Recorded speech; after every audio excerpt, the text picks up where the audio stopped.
come here. You gotta come. You gotta come all the way down. I am. I'm gonna say hi, everybody. Hey there. Okay. Just a friendly reminder to staff, if you're not speaking, go ahead and mute yourself so we can cut down on any cross noise. All right, Sarah, let me know when everyone's admitted and we can get started. Yeah. You can go ahead and get started. Okay. Okay. Good evening, everyone. This is the Western Municipal Water District Special Board Meeting Customer Information Session for water and sewer rate adjustments. Welcome, everyone. Glad we could have you here tonight to join us. Just a little background information there. On social media, there's a little bit of confusion. This meeting tonight is listed as a special board meeting because we've had several of our board members that have expressed interest in attending these customer information sessions. So there won't be any board activity, no votes or consideration of any topics. That it's strictly to comply with Brown Act rules so that our board can attend and listen to the comments and be here and not have a Brown Act violation.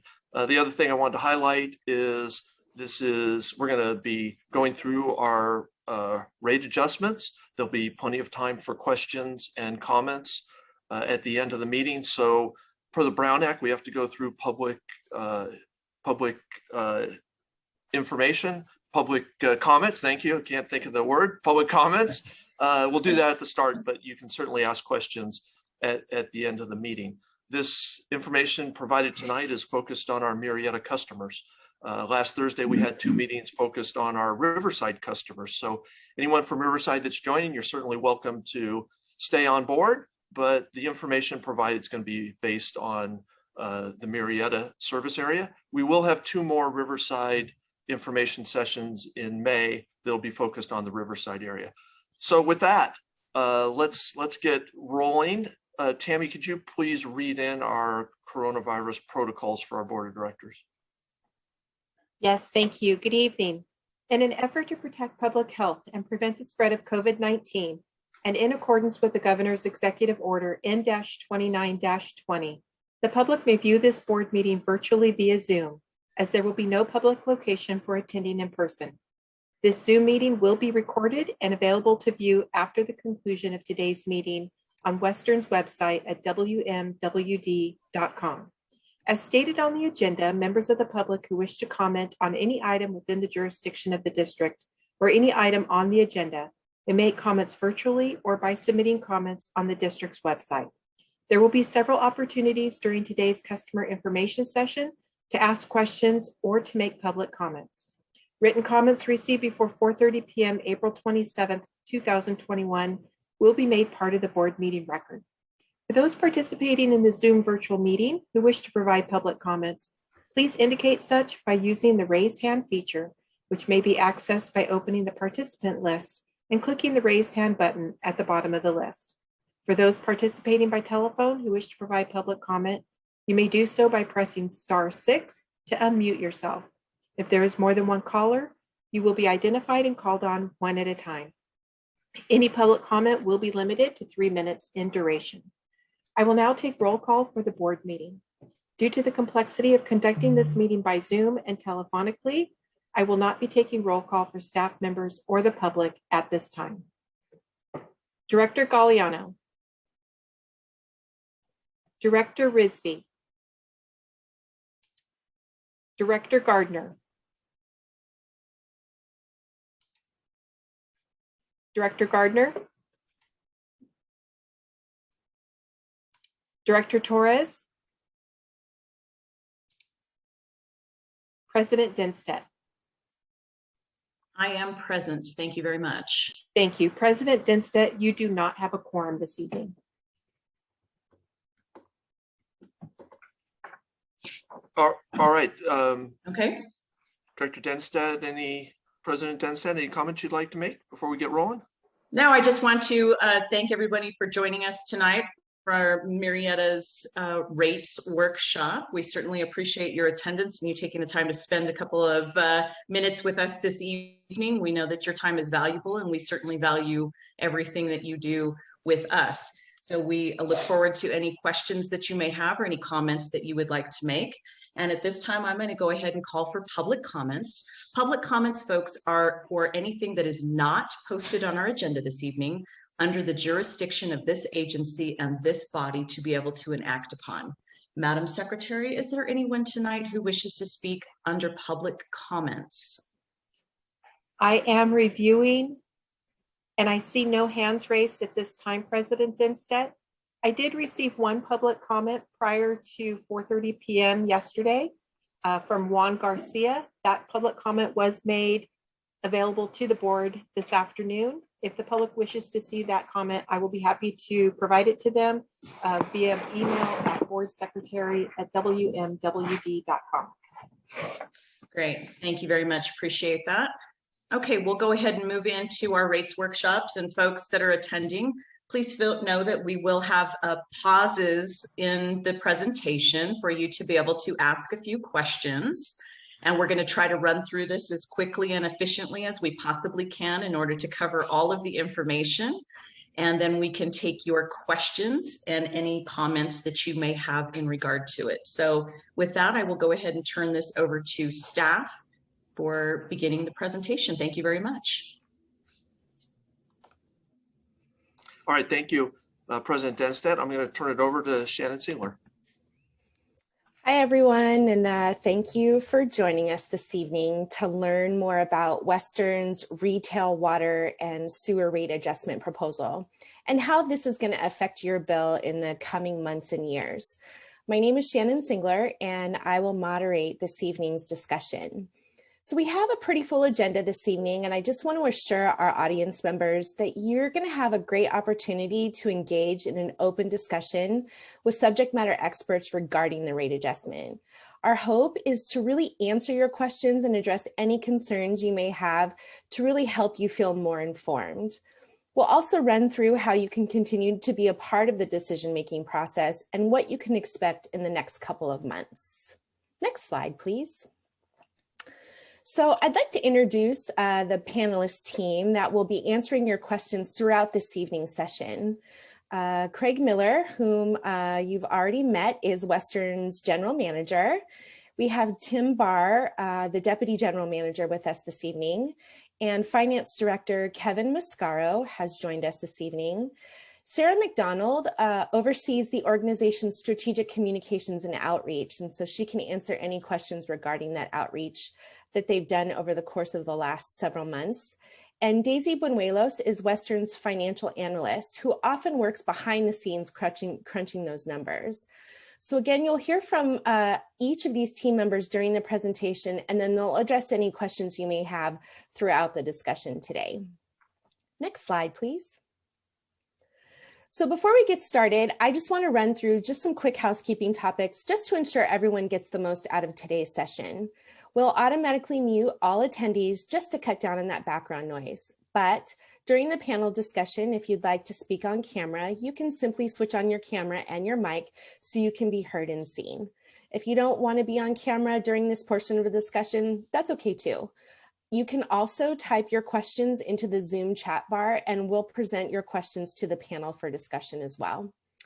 While we understand this is a virtual meeting, our goal is really to make sure attendees feel heard and can provide opinions and insight during the discussion this evening.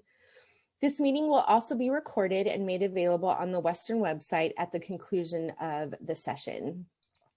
Next slide, please. So let's run through the agenda.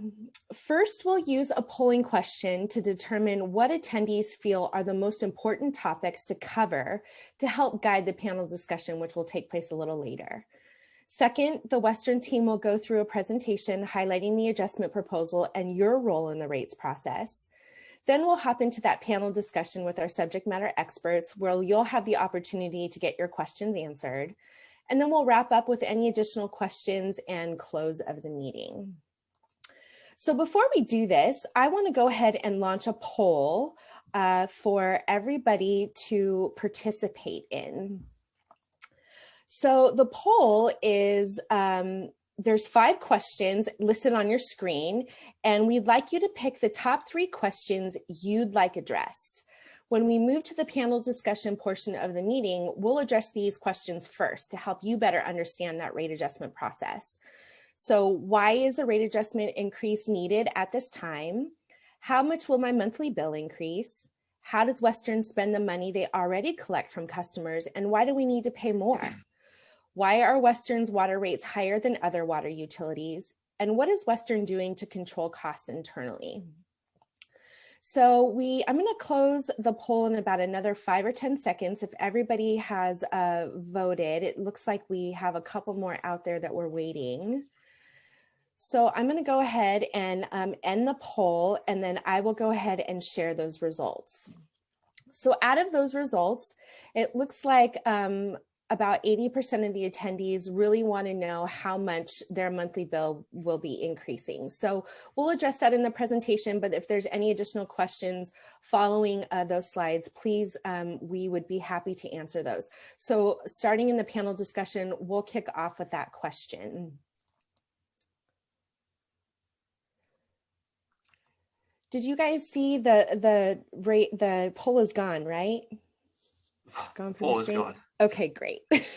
Just wanted to make sure. So at this time, I'm going to pass it off to Craig Miller, the General Manager of Western, to walk you through the need for a rate adjustment. All right. Thank you, Shannon. Appreciate you getting us kicked off. I love that poll to kind of give us some insight on what our listeners are interested in. Let me just get us started. Rate adjustments are not the favorite part of my job.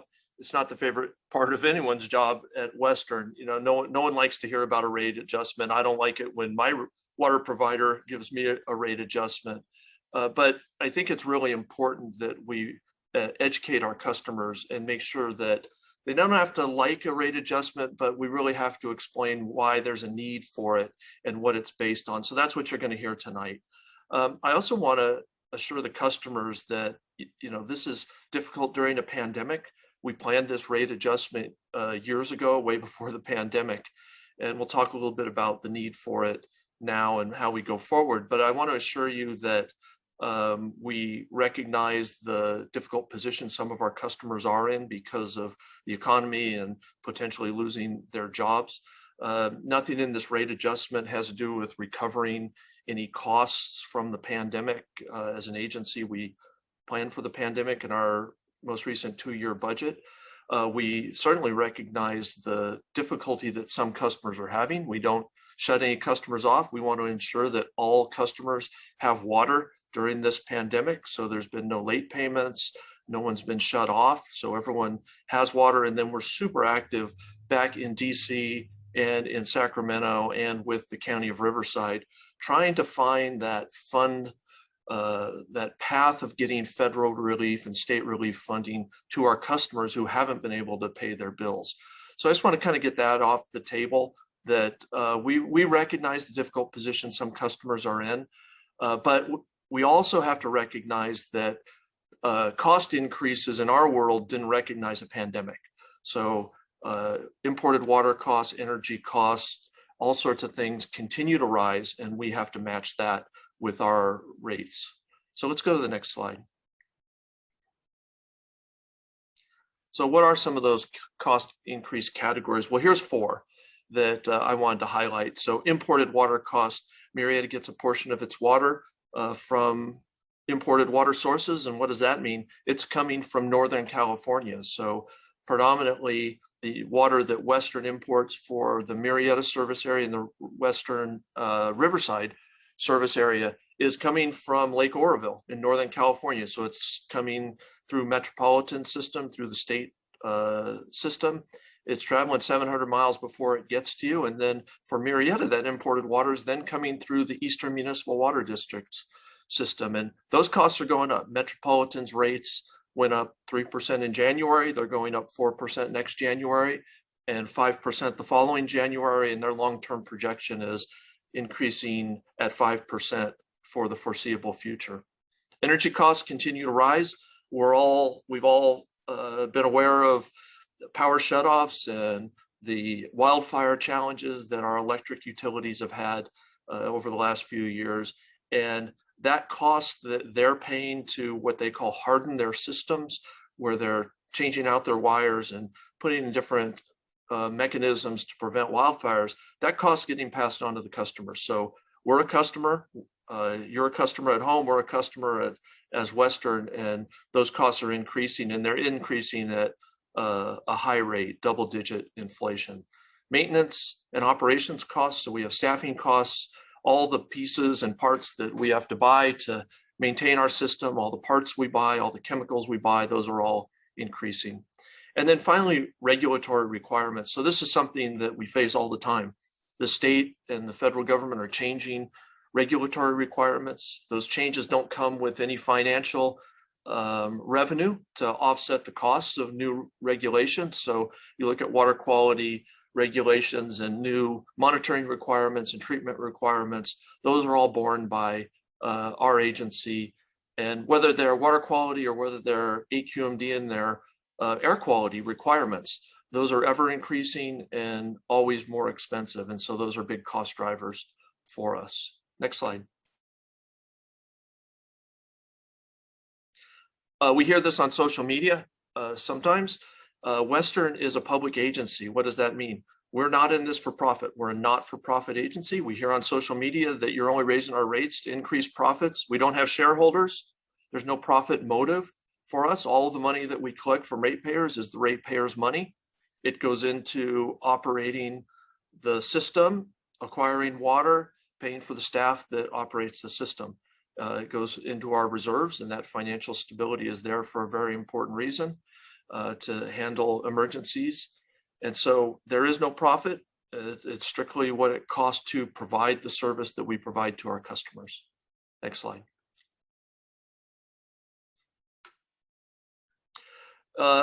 It's important to recognize that a lot of costs are out of our control. So for Marietta, 27% of our costs are controlled by others. So those are prices for imported water or prices for electricity. We have no say in those costs. We just have to absorb those cost increases and put it into the cost of our water. There's no magic bucket of gold at the end of the rainbow for us. You know, this all comes back to our customers, and it's out of our control, and it's something that just needs to be passed through to our customers. Next slide. And we'll talk more about those costs later. Kevin Mascaro, our finance director, is going to help us with some of the details on that. So where does your water come from? We hear this on social media all the time too. Where's my water come from? So in Marietta, it's different in our Riverside service area than it is in Marietta. So what happens in Marietta? Well, a portion of your water is coming from Northern California, like I said, through Lake Oroville, into the State Water Project, down through the Central Valley, up over the mountains, through Metropolitan's treatment facilities, and into our distribution system. It comes through Eastern. So we don't have a direct connection to Metropolitan in the Marietta service area. Eastern does. And so rather than build redundant pipelines to do that, we actually basically lease space in Eastern system. So it'd be a lot more expensive if we built our own pipeline. It's a lot less expensive to borrow Eastern system. So we do that. We have to pay about $300 an acre foot to move water through their facilities because they invested in those facilities, and we have to lease that space. So that's the imported water side. Marietta is very fortunate in that they have groundwater supplies also. So we have two wells, the North Well and the New Clay Well. That water pumps very good quality water out of the ground, and we mix that in our tanks and reservoirs that you see up on the hills with our imported water that is served to your house. And then we also handle the backside of the water picture, what comes out of your house, the sewer side. And that goes to two different wastewater treatment plants, depending on where you live in our service area. And then we operate recycled water also. So 700 miles of pipeline before the water even gets to us, 50 miles of pipeline in our own system, 29 miles of sewer pipeline. So those fees that you pay in your bill are maintaining all of those systems. And think about all the tanks, all the pumps, all the pipelines, and all the streets. The fee that you're paying is not just for the drops of water. It's for the maintenance of all of those facilities, the replacement of all those facilities, and for the costs in the operation of those facilities. So let's go to the next slide. So what's your supply mix? So Murrieta is fortunate, 55% local supply, 45% imported water supply. For the last couple of years, imported water supply mix has been much higher. You may have hopefully been following some of our outreach. The North Well is recently completed. That North Well, when it's up in operation, that's how we get to the 55% supply mix. What's the importance of that economically? Well, local water that we pump out right from under our feet costs about $200 to $300 an acre foot. Imported water costs about $1,400 an acre foot. So the more local water we can put into the system, the better it is for our customers. So we're always looking for more local water. It took us 2 years to get that North Well replaced. And in the meantime, we were forced to take a lot more imported water. So we'll talk a little bit more about that in future slides, but that's the supply mix for our Murrieta service area. Next slide. All right, let me turn it over to our Director of Finance, Kevin Mascaro. Let him get into kind of the nuts and bolts of the rate increase and the costs and what you'll actually see in your bill. Kevin? Great, thank you, Craig, and good evening, everybody. Good to be with you. Just on the last couple of slides, you saw how expensive imported water can be, and Craig was right. It could cost 5 times more than our local water supply there in Murrieta. So having those 2 wells producing is tremendous. But the cost of pumping the water from the wells, the cost of chemicals to treat it, plus the cost of imported water to supplement that is that first circle right there as far as what drives our rates. And you can see 27% of every dollar we receive goes toward purchasing water or pumping the water out of the ground and treating it. Next circle is our maintenance. To operations and maintaining the entire system is 53%. Now, as with any organization, labor is a major cost. And in order to attract and retain a highly skilled workforce like Western does, we need that to operate and maintain a complex water and sewer system. Therefore, Western offers market competitive compensation packages. So a portion of that is our labor and benefits costs that are directly charged to that to the service area, and to make ensure that we provide water, safe, reliable drinking water, and of course sewer service every single day, 24 hours a day, every day of the year. And last but not least, we've got 20% that goes toward asset replacement and debt service. And asset replacement, what we do is we fund money into a reserve or to like a savings account, because we know that every day that goes by, this infrastructure is getting older and it's wearing down. And at some point, when it is having too many repairs, it needs to be replaced. And so we're setting aside what we would call a savings account or reserve to have money in time when that's needed. And then also, as I mentioned, there's some debt service that some outstanding loans that need to be paid. That covers where each dollar goes. I'm going to now turn it over to Daisy Banuelos, our financial analyst. She's going to show you how these proposed rate adjustments will actually affect your bill. So Daisy. Thank you. Good evening, everyone. Can everyone hear me? Yep, you're good, Daisy. Thank you. So Western has improved our forecasting capabilities. So for the first time, we are proposing a 4-year rate increase, which does give our customers assurance for a longer period of time and making it easier to plan for future expenses. So I'll be sharing the full impacts in a few slides, but in the first year, the average customer will see a bill increase between $2 and $5. If approved by the board, the increase will take effect beginning July 1st, 2021, and then for the subsequent 3 years. Next slide, please. So an overall median residential customer would see a monthly rate increase of around, like I said before, $2 and $5. There will be 2.2 to 4.4% increase, which is the equivalent in percentage per month in the subsequent years, or about 4% each year. Depending on where you live for the first year, there will be anywhere between a zero impact or $1.70 impact on your sewer service for that year, and then between $0.50 and $2 for the subsequent 3 years, depending on where you live. And again, we have two different providers of our treatment in that area. So many of you may not quite be sure as to what service area you are in. So to know more about how your bill will specifically be impacted, be sure to review your customized public hearing notice that was mailed out just last week, few weeks, was it last weekend or the weekend before? So you can see exactly what area you are in. And now I'm going to turn it over to Tim, who will be sharing some changes that we may be making to your water budget that will actually reduce the cost for you if you find yourself going over your water budget from time to time. Thanks, Daisy, and good evening, everyone. Everybody hear me? Yeah. Okay. After 10 years with a 5-tier water budget rate structure, Western is considering changes to the structure that will ultimately benefit customers. Before I detail the changes, I'd like to remind everybody how the tiered structure works. The first 2 tiers added together are considered in-budget water use.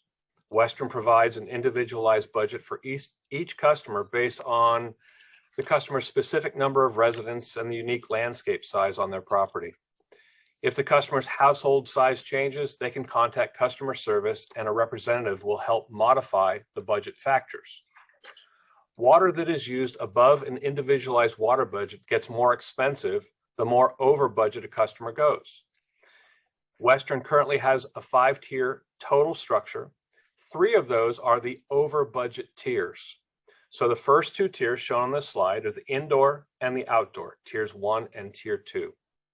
In tiers 3 and 4 and 5 in the existing structure, the revenue collected from the conservation component is by law only used for customer support programs. These are the free efficiency evaluations, rebates for water efficient fixtures, appliances, irrigation products, and even rebates for replacing turf grass with landscaping that uses less water. So we're making changes to the structure. As this slide implies, you only see 4 tiers. So change number 1, we're going to remove the 5th tier, the most costly tier, which is currently more than $6.40 per unit. If the board adopts the proposed changes, the highest over budget water use will be 82 cents less. Now, I don't want to encourage people to waste water, but the other tier that is changing is the 3rd tier. We're going to widen it. So it will be the equivalent of today's tier 3 and tier 4. The other change is kind of regulated by the state of California. They have passed new efficiency standards. Our current factor is 60 gallons per person per day indoors. We're going to change that to 55 based on California's new efficiency standards. Well, how can that be good? How can that be good for a customer? Well, because we have only a limited amount of local supply, we use that first. We use that for tier 1. Because we can now provide more water, more local water supply, some of that will bleed into the blend of the tier 2, which is a blend of the local supply and the imported water we move in from Eastern Municipal Water District. By doing this, we're actually going to see a reduction in the tier 2 cost in the first year. The tier 2 cost is going to drop by 27 cents a unit. So that's good for the customer. So again, the 3 changes are, we're going to eliminate tier 5, we're going to widen tier 3, and we're going to adjust the gallons per person per day by 5 gallons per person.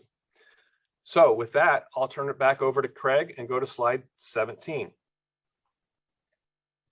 All right, thank you, Tim. So we take cost management seriously at Western. We know people don't like high water rates, and so we're doing as much as possible to continue to push down those costs that are borne by our customers. So let's go to the next slide, and I've got several areas I want to focus on. The first one is regional water supply partnership. So I already talked about Eastern Municipal Water District, and that partnership and the relationships with Eastern saves our customers a lot of money. We're able to utilize their system instead of building an extremely expensive system of our own. We look at Rancho California Water District also in partnerships and supply partnerships on local groundwater issues. So those regional partnerships are super important to not build redundant infrastructure and collaborate to save all of our ratepayers money. Refinancing debt. So actually during the pandemic, Western was very fortunate. We went to the rating agencies. We actually had our financial rating increased to AA+. And that allowed us to go out to the bond market and refinance a lot of our debt. We were able to finance it at 40-year low interest rates. And what does that mean for our customers? It actually is going to save our customers $9 million over the life of that debt. So very, very significant. And one of the things that is imperative in maintaining your rating with the rating agencies or increasing it like we do is the financial plan of your agency and your reserves and how you manage your reserves and how much money you keep on hand. And so all of that goes into a very complex analysis by the rating agencies. So sometimes we hear from people, you know, why do you keep these reserves? There's no benefit to the customers, give it back to the customers. Well, that's a huge savings to our customers. It enables us to borrow money at a much lower rate because we have those reserves. And actually those reserves in the Murrieta area have been really important because I talked a little about replacing the north well. When the north well went down 2 years, it actually wore out. It was an old well and it needed to be replaced. It was getting holes in the casing and literally rocks and gravel were getting pumped into our system. So we had to take it out of service. That forced us to buy imported water. So we had to replace all the supply from the north well with imported water, as Kevin said, at 5 times as expensive. The rate increase to support that was going to be around 25% to our customers.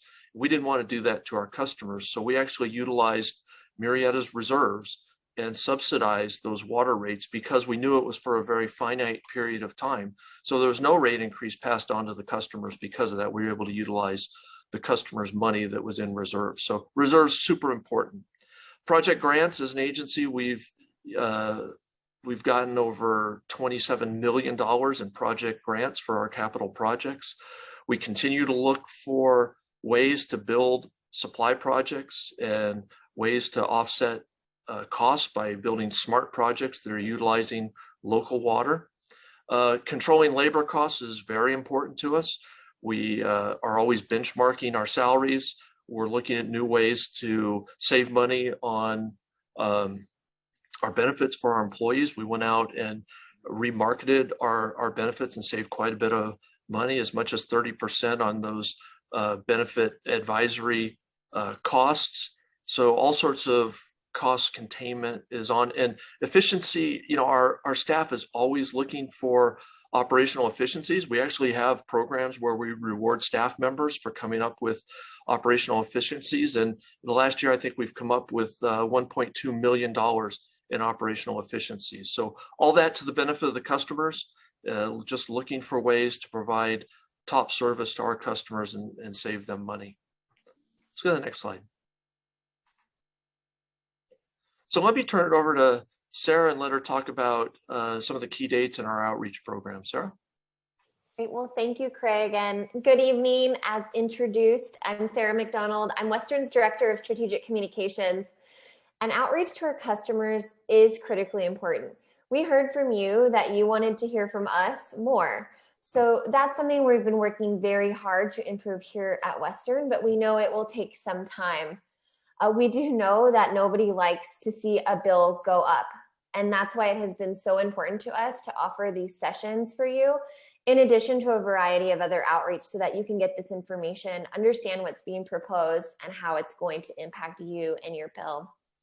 We do want to make sure that you save the date for Wednesday, June 2nd. It's our public hearing. This public hearing will take place at 6 p.m. and we're going to offer it both in person and virtually. Since we know health and safety is still critically important during this pandemic, we want to make sure that we're able to protect attendees, but also allow you an option if you're not quite comfortable to see us in person yet. This is really the formal meeting where our board of directors will hear a final presentation from staff. They're going to consider these changes, hear your public comments, and ultimately make a decision. Customers and members of the public are invited to attend, make your comments, and let us know if you're in support or opposition to what's being proposed. All of this information about the hearing, ways to offer your comment, are on our website at WMWD.com/2021 proposed rates.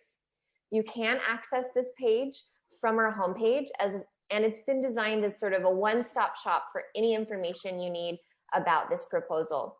In addition to the public hearing information, you can access all of our meeting recordings, our past board workshops. You'll find the rate notices that were mailed to you, along with some really helpful FAQs if you want to kind of reference back later. So with that, I do believe this concludes our presentation. So I'm going to go ahead and turn it back over to our moderator, Shannon, who's going to help us moderate our panel and take your questions. Don't forget, as we get going here, if you do have questions, let us know by typing your question into the chat. We have staff monitoring it and ready to send it to Shannon. You can also raise your hand if you're having difficulties figuring out where that chat box is, or if you just prefer to ask your question on camera. So with that, Shannon, go ahead and take it away. Thanks, Sarah. So just like how Western's board meetings are conducted, we're just asking that your statements remain short and just on topic, just to help us get through all the questions and comments.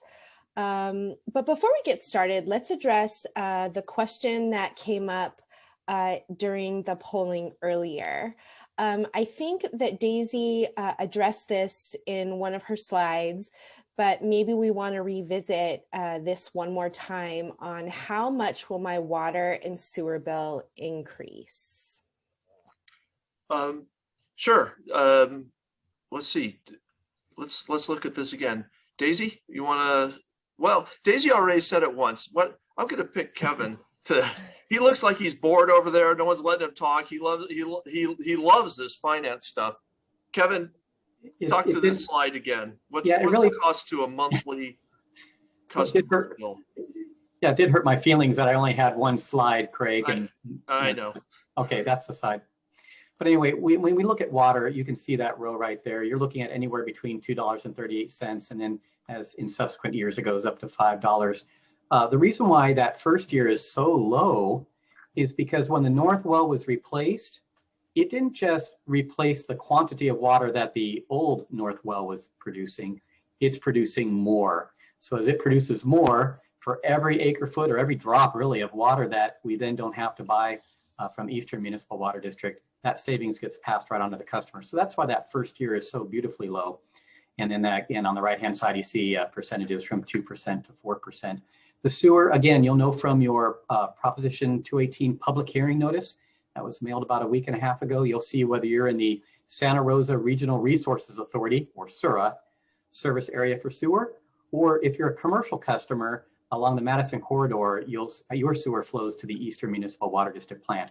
And an EDU that's on there, that's an abbreviation for equivalent dwelling unit, and that represents a sewer flow of one typical residential customer. So all the residential customers, you have one EDU, and therefore your rate would, in year two, for example, for SURA would go up 56 cents per month. And then you see the percentages on the right-hand side. Thank you, Kevin. And one thing I'll maybe add to Kevin's remarks is you look at these percent increases, not the dollar increases per month, but the percent, 2.2%. Then it kind of heads up to 4% and levels out around 4%. And this is just the inflationary world that we live in as a water agency. When we look at, our cost of imported water, our cost of electricity, our cost of parts, the cost of living increases for our region, we live in a 4% cost increasing world.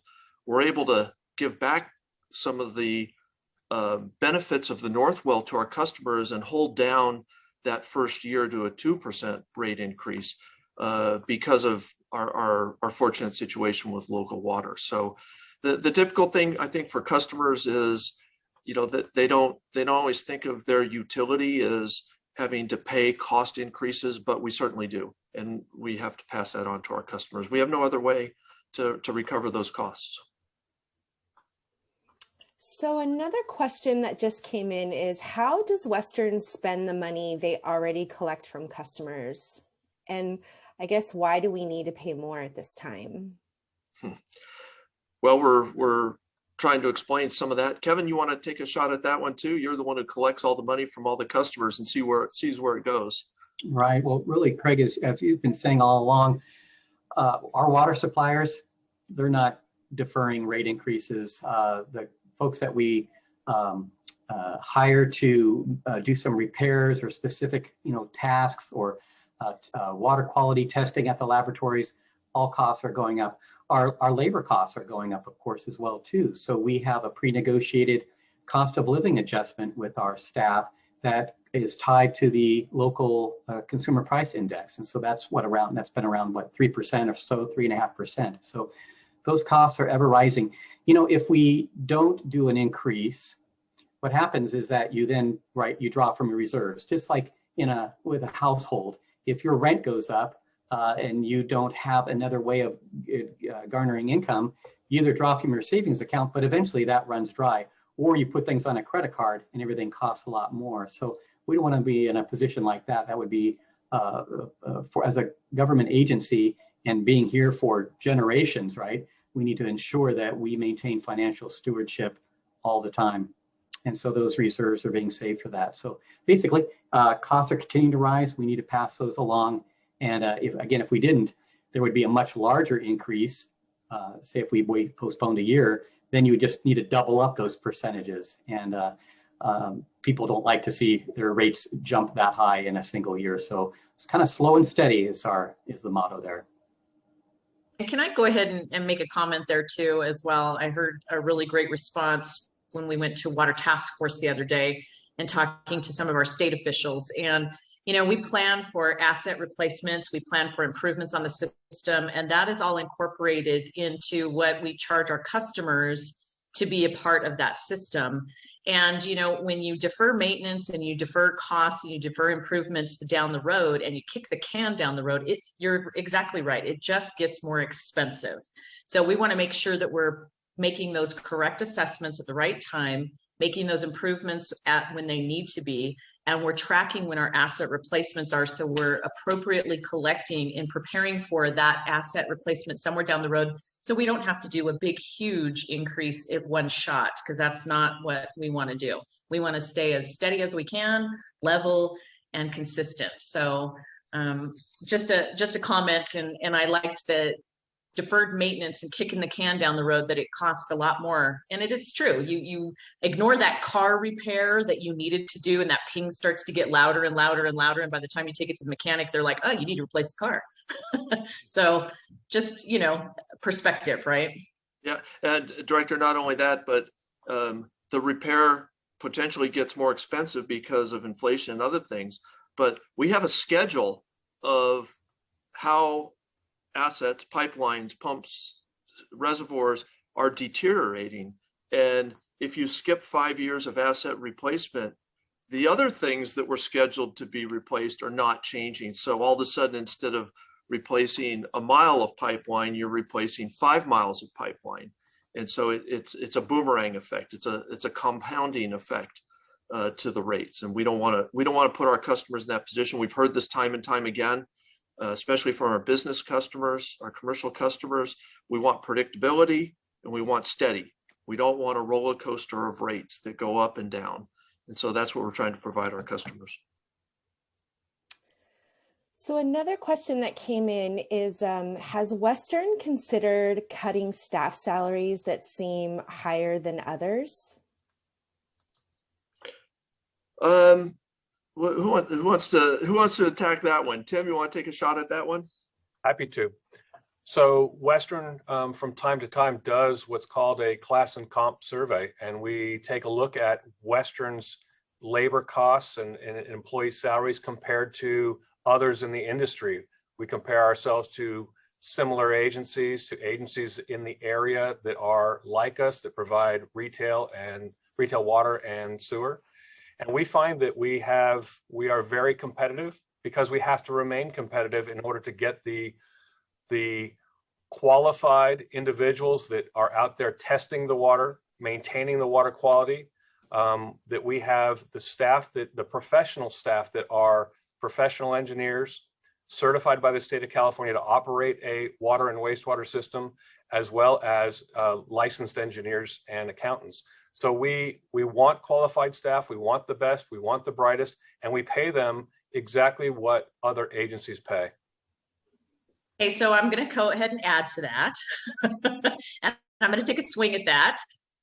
So here's a couple of other things and points. One, we have a incredibly professional staff, and we like to keep our staff around. We invest in them. We extend their training. We encourage them to continue their education, and we want that to remain in-house. We do not want a high turnover rate.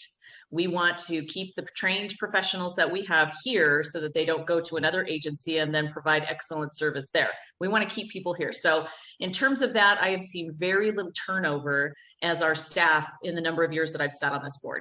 Here's the other thing that's a benefit, and you guys skimmed over this yet again, because I know that you have a really hard time ringing your own bell. But because of our professional staff, because of the safety record that we have, because of the performance level that we expect from our employees and what they actually turn out every single day, folks, every single day they were on the job during COVID. There was no deferrals, there were no referrals, there were nothing. Everybody came to work during their reported shifts every single day for COVID. But our safety record was such that we ended up getting a refund back from our insurance carrier for our safety record of just over $200,000. And that is due to the safety record and the care and consideration that our employees exercise every single day, doing and performing their job and providing excellent customer service to deliver the water that you get every single day with accuracy and reliability. So I just kind of want to ring that bell out there, because there's not a lot of agencies out there that can profess that same kind of safety record and that same kind of insurance return on the premiums to be able to talk about. So that's because of our professional staff. So another question that came in is, what else has Western been doing to control costs? Yeah, we're highlighting we're flying at 30,000 feet trying to talk about what we've done to cut costs. Tim, you want to highlight anything else that I missed in my presentation slide earlier?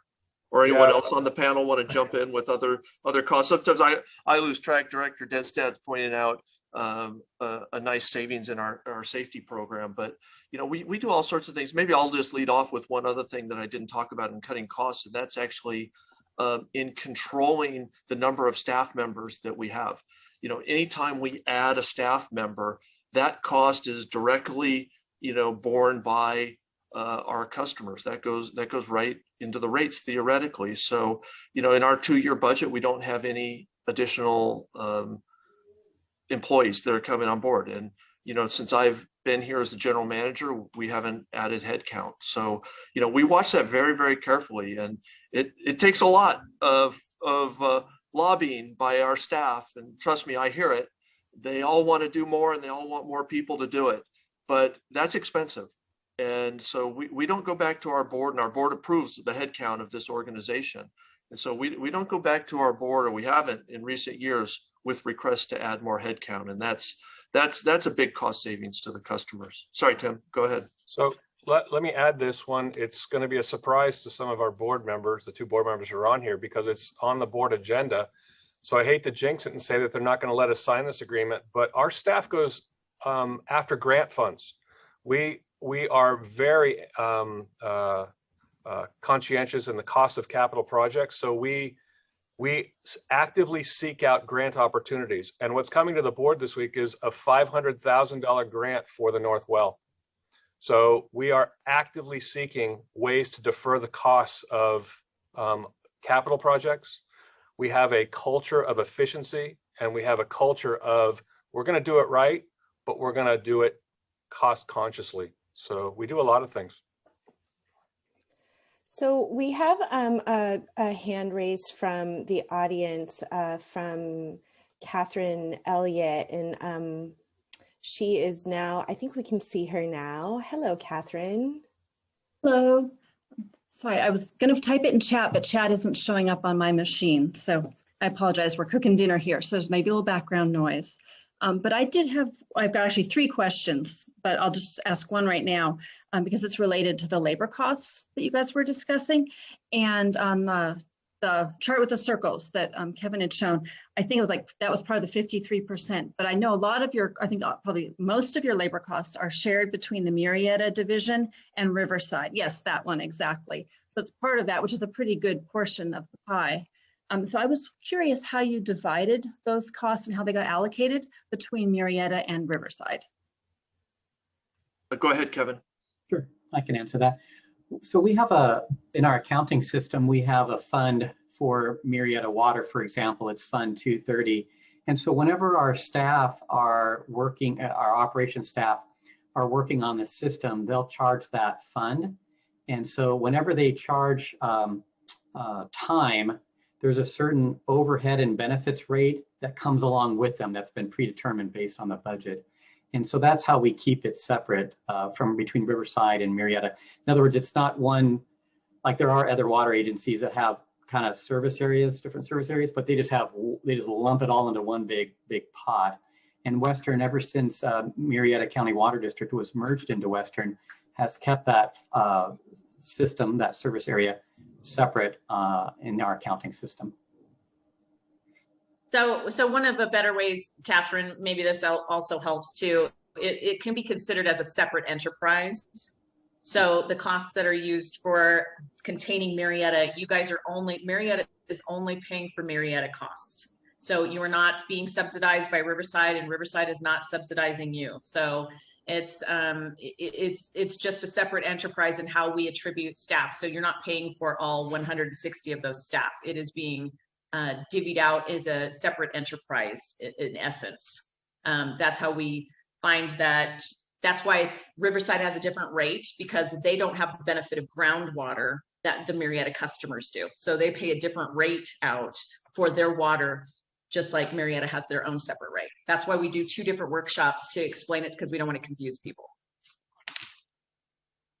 Catherine, was there an additional question that you wanted to answer? You said you had 3 questions, so I just want to make sure that you are able to address, we can address those for you. Yeah, I do have 2 others, but they're very different subjects. And I see someone else has their hand up, so I'm not sure if that might be tied to this. So I can come up later. That's fine. Okay, so let me go ahead and see if Barbara wants to speak. Hi, Barbara.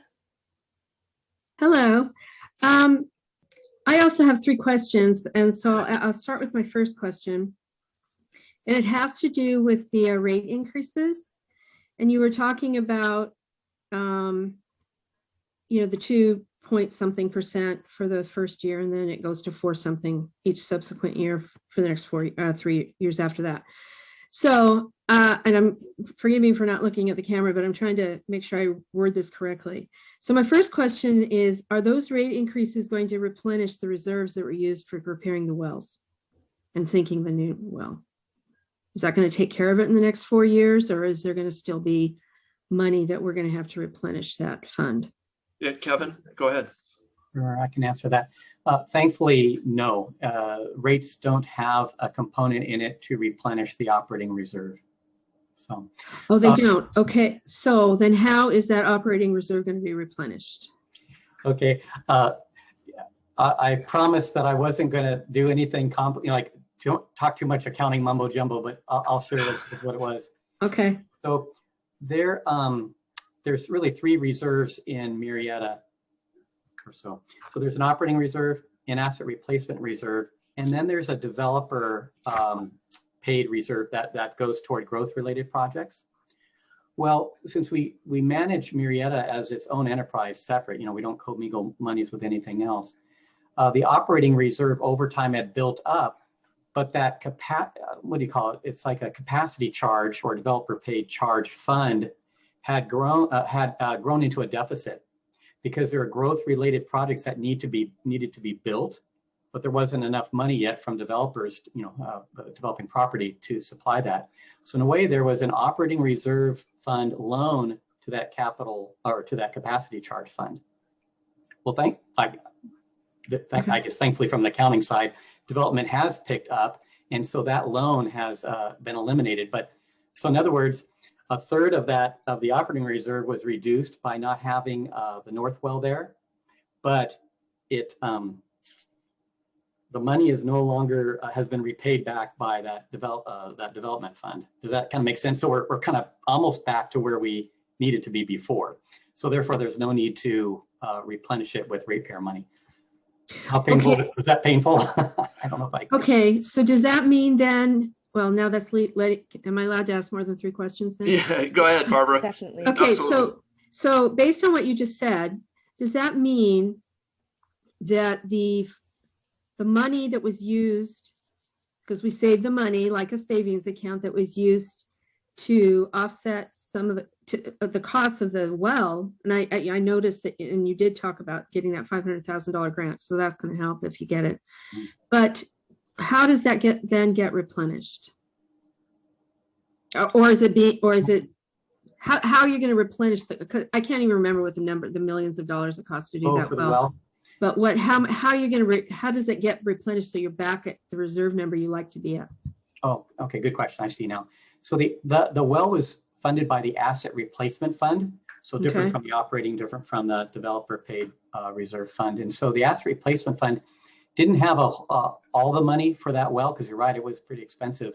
So it borrowed $1.3 million from our general fund.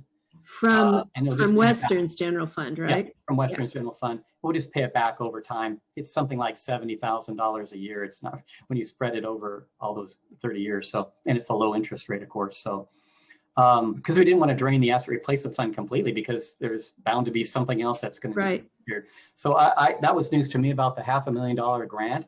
That'll help keep that asset replacement fund buoy it back up. And there is money in the, that was that third circle. There's about, let's see, it's about $800,000 or so of that 1.2 million that is going into the asset replacement fund. So frankly, I'd say the Marietta system, as far as developing asset replacement reserves, is in a good place. You know, it has a good consistent funding stream. We don't have to, jack it up real high or pilfer it, when we need some money elsewhere, to help offset rates or to cover operating costs. It's just at a nice steady annual amount, and it will build up that fund in no time, I'm sure. Okay, so my next question is, and perhaps this is not properly worded, but I don't know how else to say it. So I'm assuming that the percentages that you showed include Eastern's projections for their rate increases to us. Is that correct? That's absolutely correct. Now, if that changes, then does that affect, are you just going to then wait till after the 4 years is up and then you adjust rates again? And so it's not that you go into a deficit, but you're not going to obviously maybe have, if Eastern decides in 2 years that they have to charge us more, and I mean, I don't want to get into the weeds if you can't talk about it. I'm assuming you have contracts with them in terms of how much they charge us, but if Eastern said, no, we got to charge more, in 2023, and we're not, and our rate increase isn't going to cover that, then what happens? Barbara, that's a really great question, because what we do when we forecast for Eastern, the vast majority of that dollar amount is Metropolitan's rate, because they're basically passing that rate. Plus, there's what it's called a wheeling cost to wheel it through their system. And what we base the Metropolitan rate component on is their Metropolitan's 10-year financial forecast. Okay. They do the best they can to set it up, and then so we put that in there. What we've had in our rate adoption materials, probably since 2010, is what's called a pass-through provision. And so there is a legislation that was passed long ago that allows water agencies and sewer agencies, and I think trash as well too, but if the board adopts this pass-through provision, the board is able to pass through just the rate increase of its water providers or its sewer treatment providers. And then also its energy providers. I forgot to mention that energy was the other one too. So Okay. pass through energy. So we have not exercised that. I think we've had it truly since 2010, 2011. We've not exercised it to raise rates, but it does kind of help protect in case they do. And we would then we would bring that to the board. The board would have to decide to vote on it. Maybe other costs have gone down by that time. Who knows? And then, and then we would say, hey, well, we don't really need to pass that through because we've got this savings over here. But we would present that all to the board, and then the board would notify our customers. We did do a kind of a reverse pass through when Metropolitan, this doesn't affect Marietta, but Riverside area has a readiness to serve charge that we passed through from Metropolitan.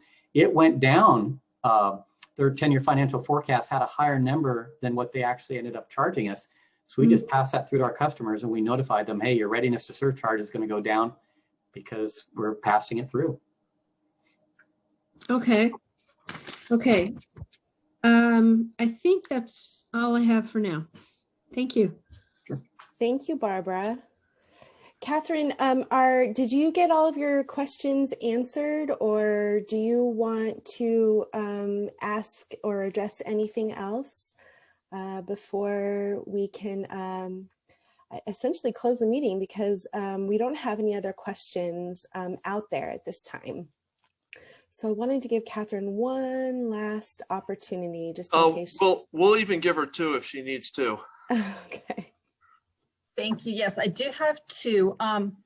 The first one, it was if there's any say continuation or additional planned incentives for turf replacement or other water-wise landscaping that's in the works. Tim, that's your world. All right. So yes, absolutely. As a matter of fact, the board in, I want to say January, approved an additional $250,000 to go towards supplemental rebates. That's the amount of money that we put on top of the metropolitan rebates. So we are offering a larger incentive than the regional metropolitan rebate for all of those things, for toilets and washers and irrigation controllers and high efficiency sprinklers and turf replacement. And our board is a big believer in efficiency and customer support programs. So I have no reason to believe that that will change. Thank you. The other question was, in the news has been how severe the water shortage or drought could be in California, given how dry this winter was.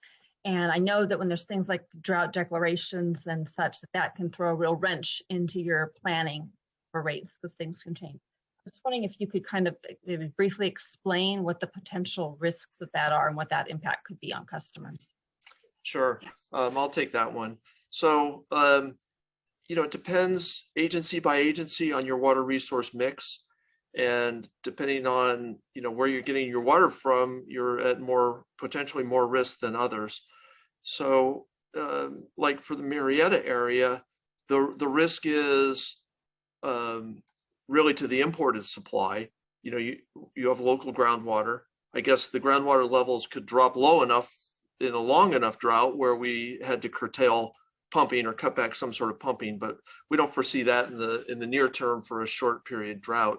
So the risk then shifts to imported water. And one of the things that we like to emphasize to customers is, we get a lot of complaints about how expensive Met water is. It's $1,100 an acre foot. But we like to talk about what the value is of that $1,100 investment in your water supply. Because with Metropolitan, you're getting all sorts of things. You're getting supply reliability. You're getting redundancy. We're getting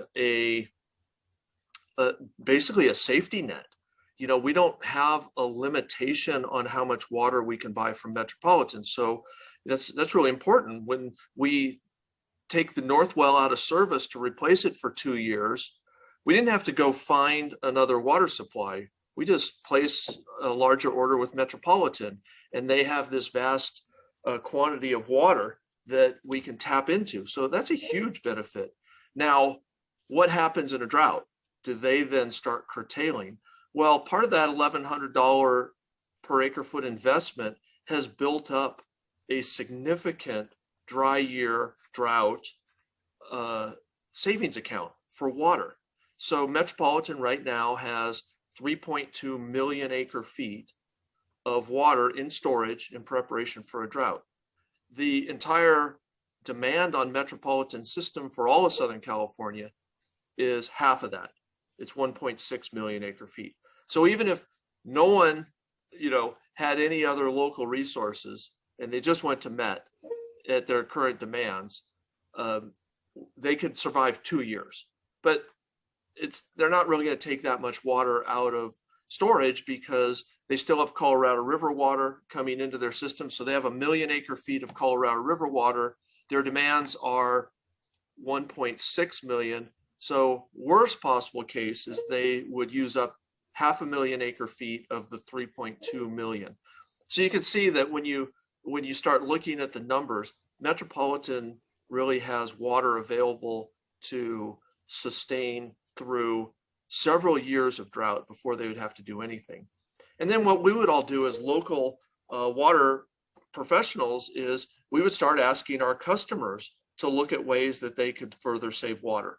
And so we would incentivize more water conservation. And, if the drought went really long, eventually we would have to look at ways that we would have to start cutting back. So, it's a multi-phased, there's all sorts of kind of safety blankets along the way that we would utilize. But it's a really good question. Our answer right now and the way we're addressing it is we're in a dry hydrology. And in Southern California, 7 out of 10 years are dry.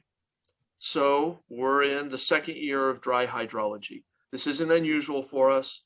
The news media likes to play it up. And it was dry this year. Snowpack is 36% of normal for this time of year. So we pay attention. This is when we start paying attention as water managers.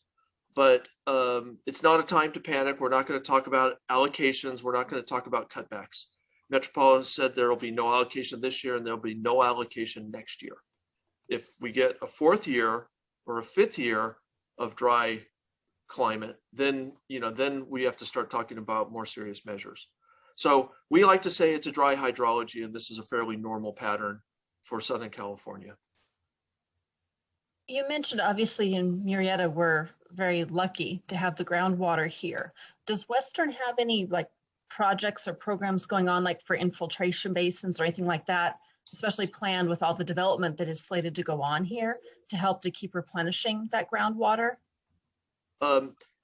It's a really good question. We've actually looked at that several times. We've looked for property that would be beneficial for groundwater recharge. All of our studies have come back once we did the hydrogeology and the geotechnical investigations that it didn't make economic sense. You couldn't either get water supply for recharge to that site, or the geology was bad and you wouldn't get enough of the surface water into the ground to really be a benefit.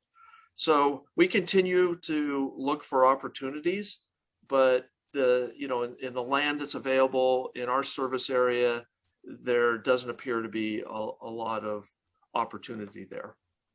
But it's kind of where the water industry is going, that we're looking a lot harder at recycled water. We're looking a lot harder at stormwater capture because it's getting harder and harder to capture water in Northern California and move it through the state. So we are continuing to look for opportunities, especially on the recycled water side. And so, I think that's just our job as water professionals to continue to push the envelope on different supply sources. Thank you. I see Barbara has her hand up again. Yeah, Barbara has her hand up again, and we have another question that also came in through Messenger. So, Barbara's up if you'd like to go ahead. Go ahead and do that one. I'll wait.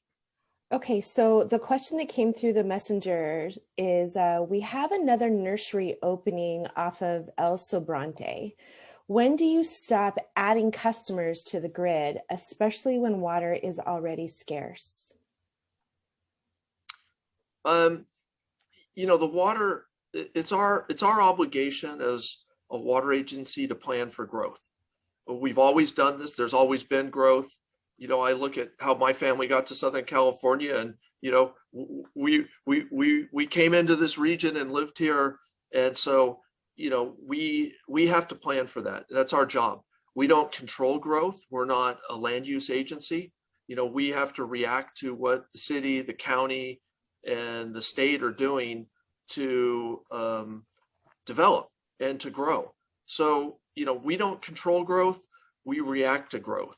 And we're very careful about planning for that. So right now, Western is finalizing an urban water management plan that looks out 20 years. So it's looking at year 2045 at what the demands are going to be. And that's based on land use.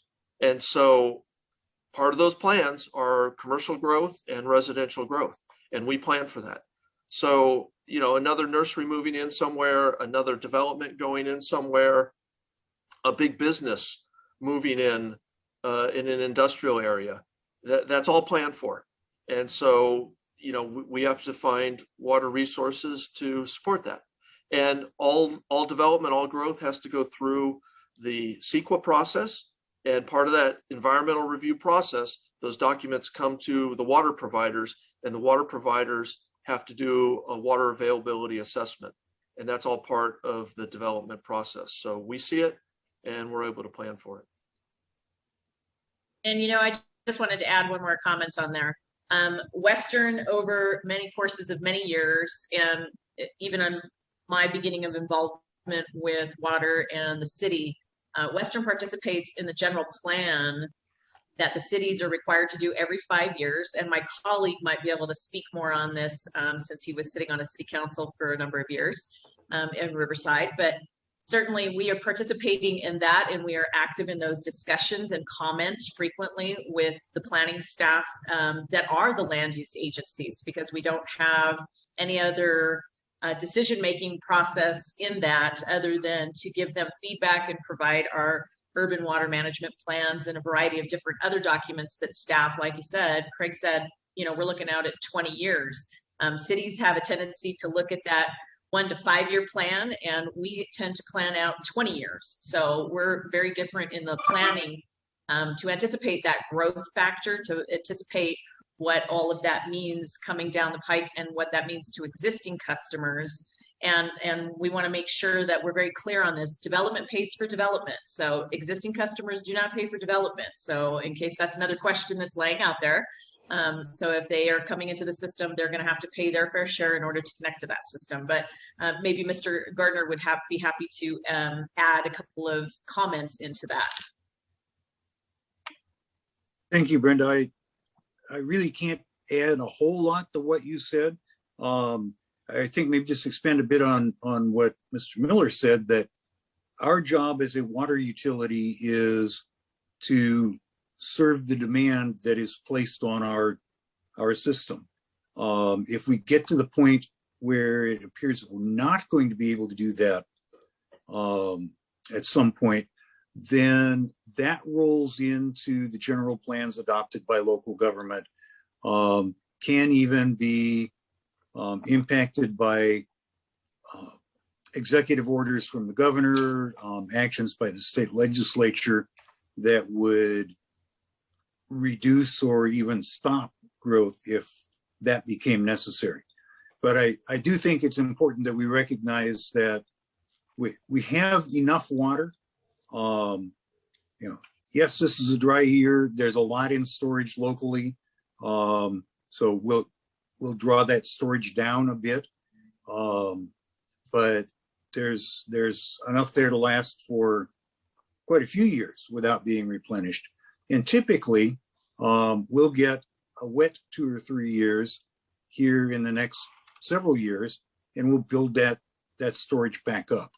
One other thing, well, I've got the microphone that I wanted to mention. There were a couple of questions relating to cost and how Western tries to save money or not spend money.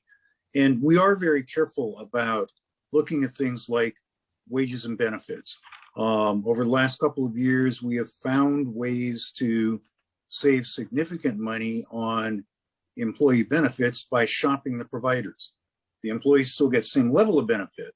We didn't take anything from them, but we don't pay as much. You don't pay as much for those benefits. We are really good at getting a variety of grants.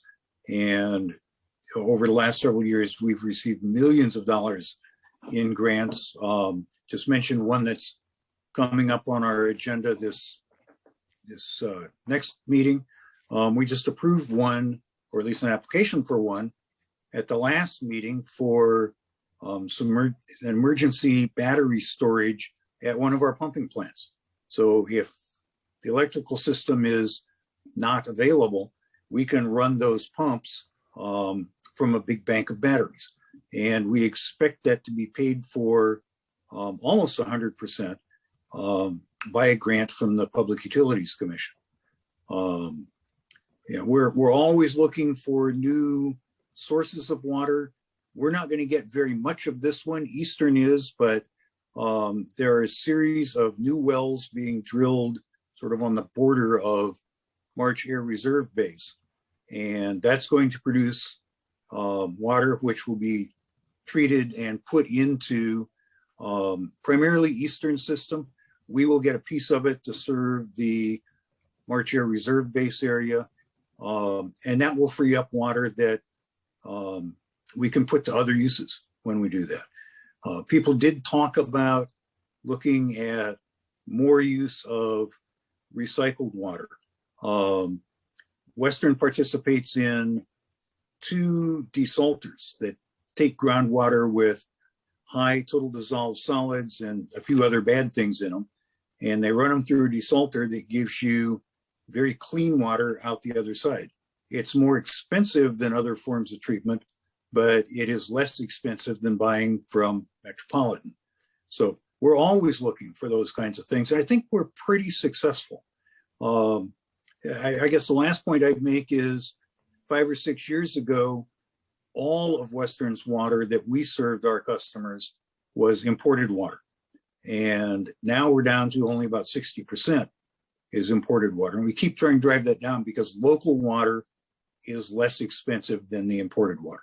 So we work hard to try to keep your rates as low as you absolutely possibly can. So thank you. Absolutely. And thank you, Mike. I certainly appreciate that. And just to go on that point too, there are a lot of things that we do in terms of our purchasing contracts. We do competitive contracts and with our vendors and a variety of different things I always ask the question, are you sharpening your pencil for us?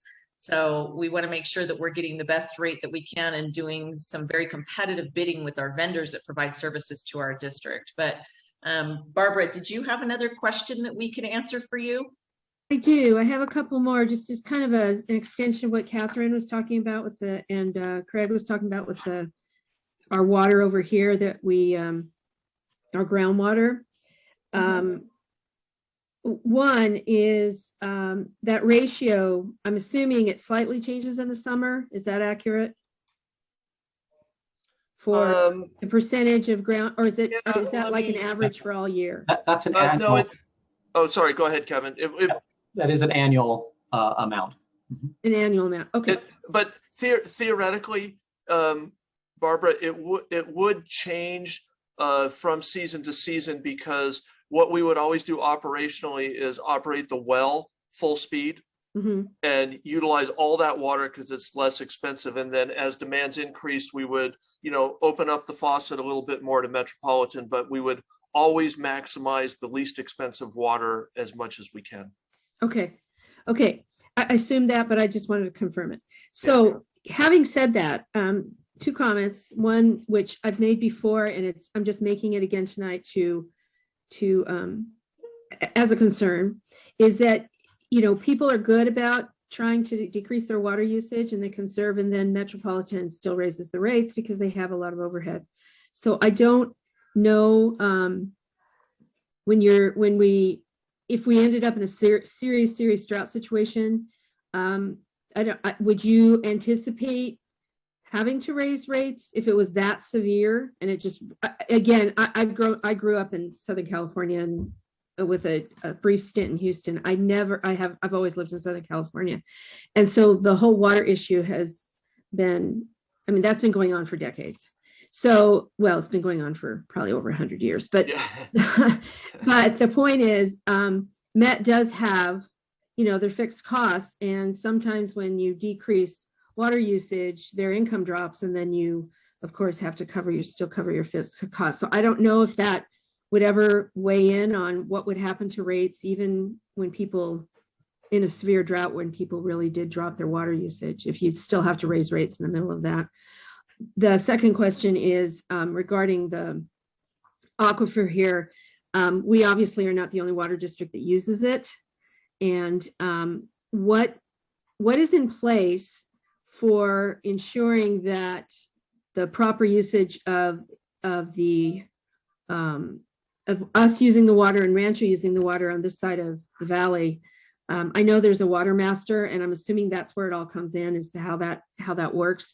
But if you could explain, maybe to just for sake of explanation, how that would work, if there would ever be a time when we would have to deal with the fact that we've got two large areas of Murrieta and Temecula using the groundwater here, and what if we did have a problem with being able to, the water table drop too low? What would happen?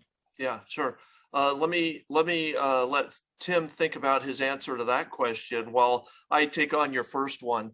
So, I think Kevin's been having some sort of training seminars with you on the side, because we've been living this with Metropolitan. Metropolitan used to have demands. I'm going to throw a bunch of numbers at you, but Metropolitan used to have demands upwards of 2.4 million acre feet. And because of the last drought and conservation measures and other things, they dropped to 1.4 million acre feet, or 1.5 million. So they basically lost 900,000 acre feet of sales, which is revenue. And they are on a variable rate strategy. So they don't have fixed rate. They don't recover their costs first for fixed rates. So as their sales go, so does their revenue. So we've been living this with Metropolitan, that as their demands and sales have dropped, their revenue has dropped, and that comes back to all of us as customers, and the rates go up. So the same thing would ultimately happen in a long drought.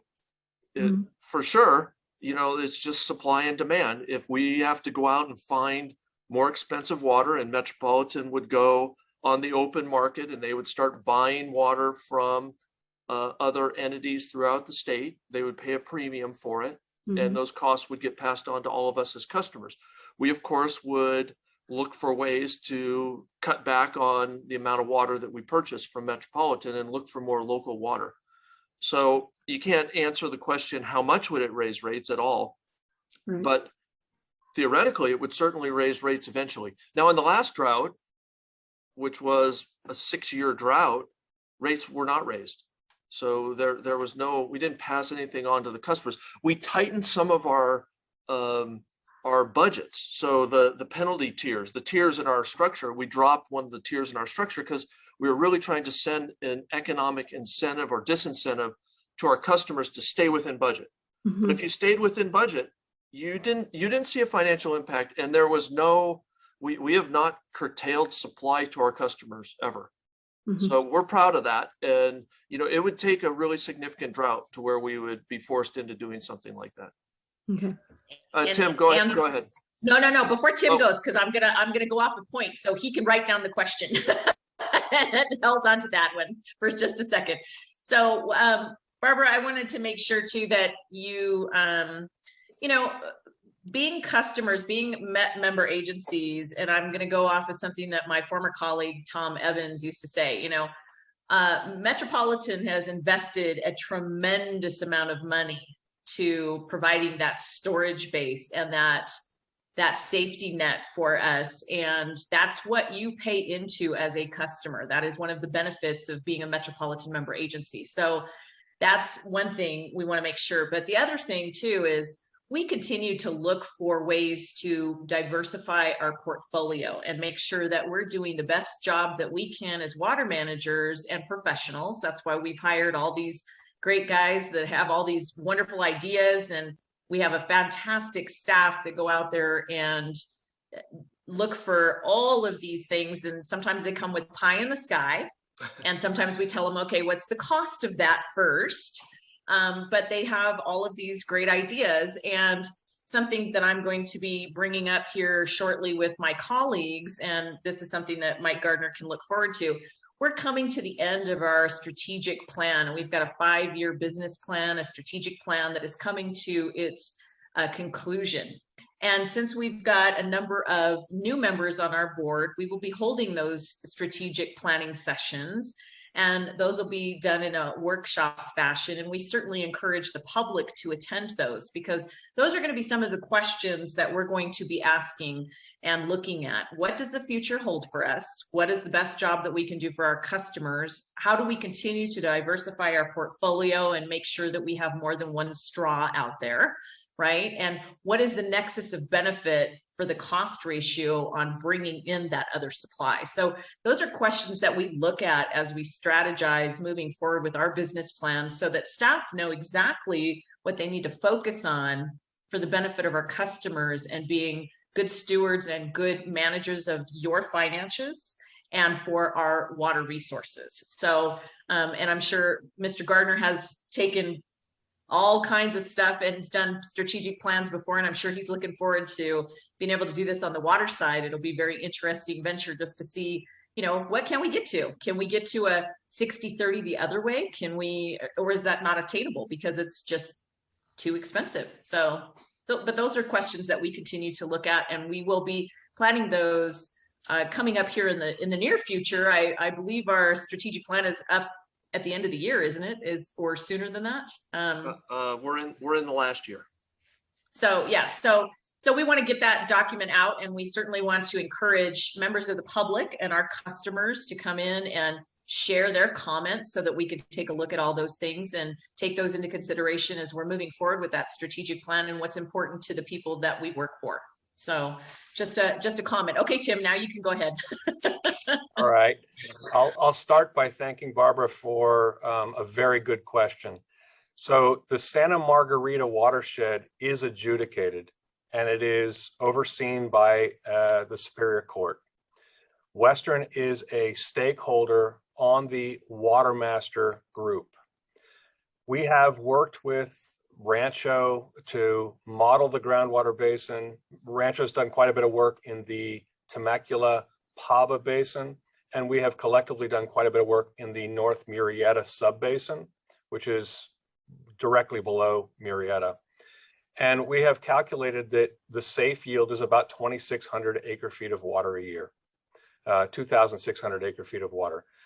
Now, the court has not defined a specific right to a specific entity. It leaves it the determination of the extractions up to the agencies. So we collaboratively work with Rancho every single year to do an audit of the extractions in that area.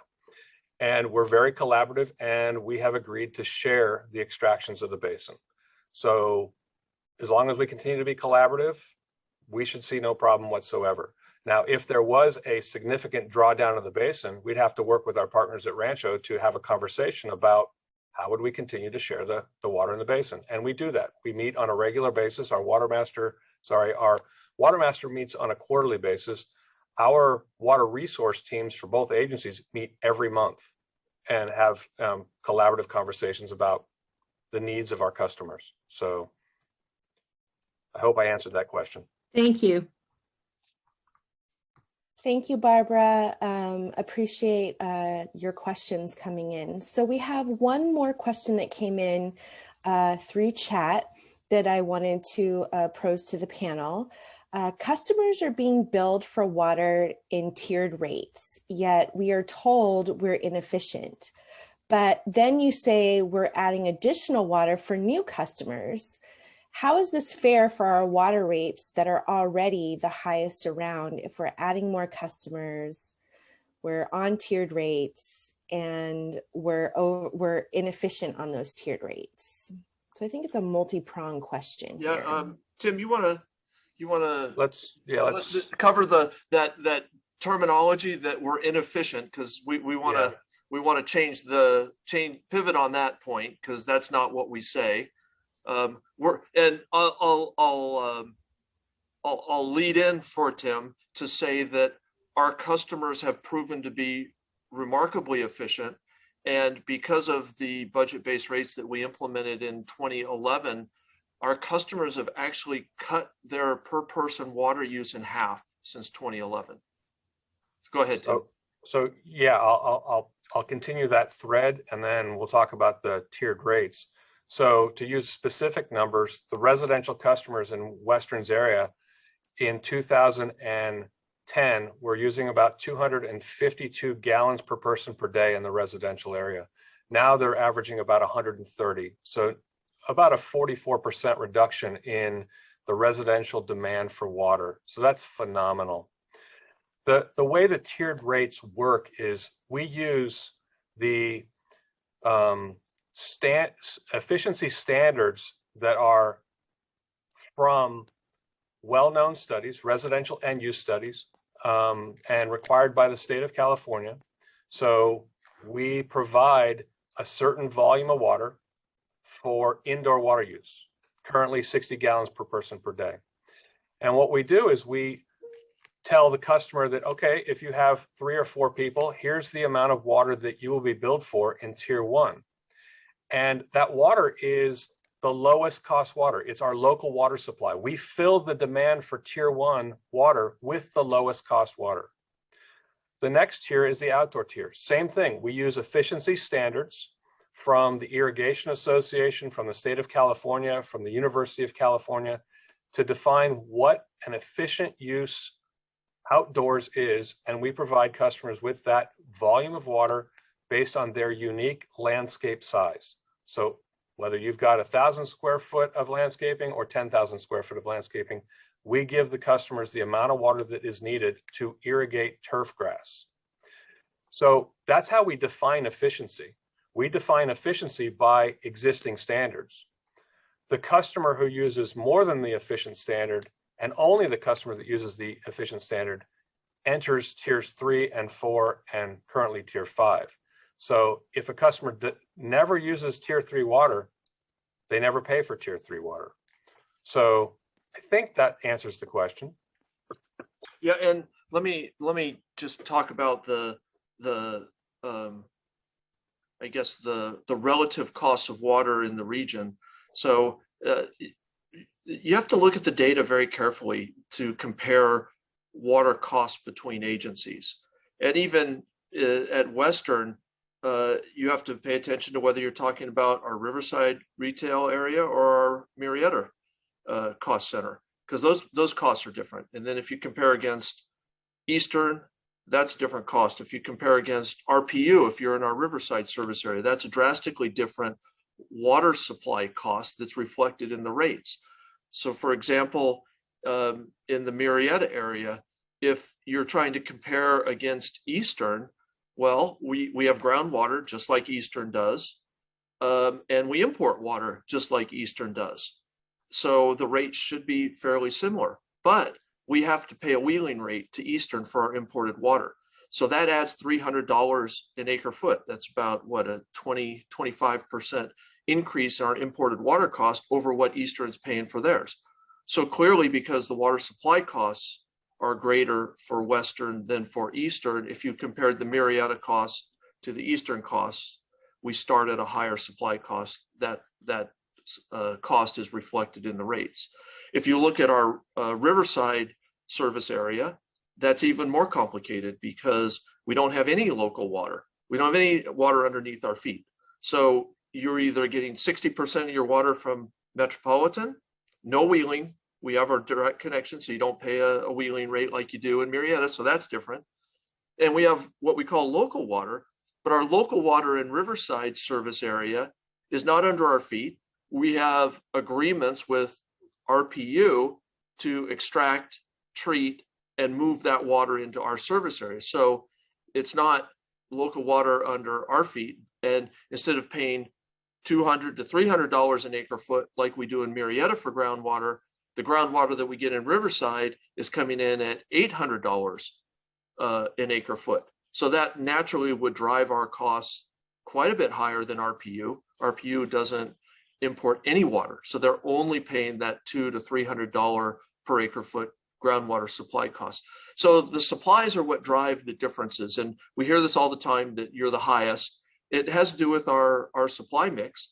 And if you went to another agency that has the same imported supply mix and local supply mix from the same sources, our costs would be very similar.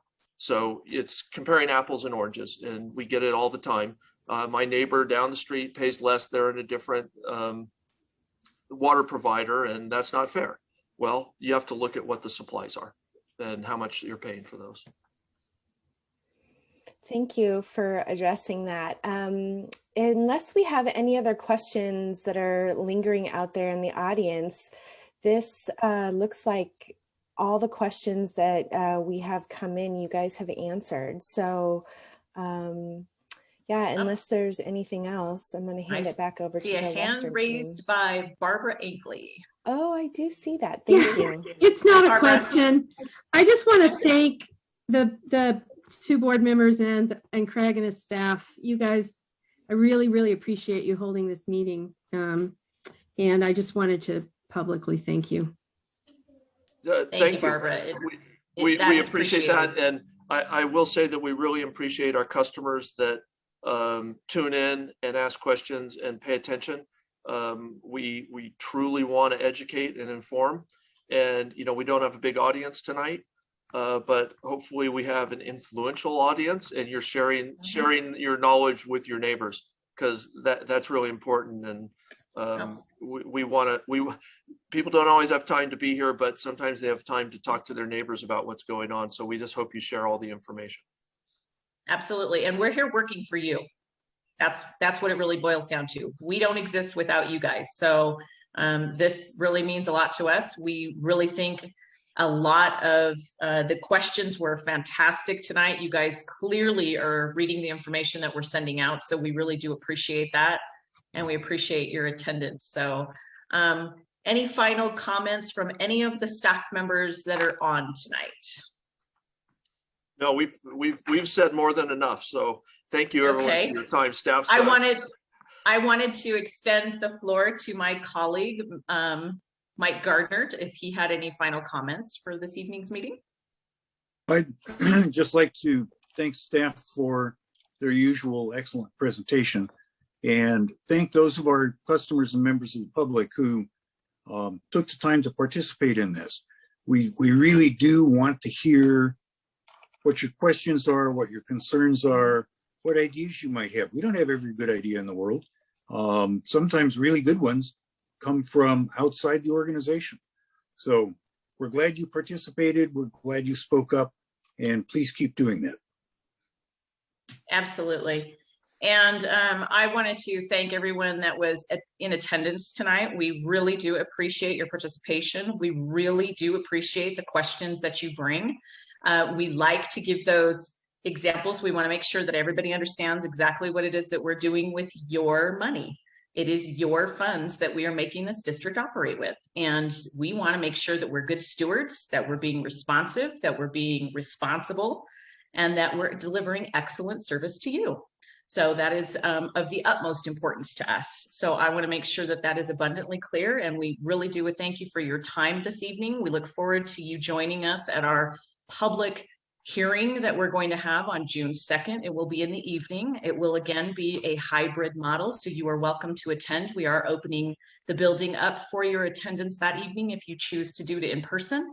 If not, we will also have a Zoom link for you to be able to join us for that meeting, to be able to make your public comments.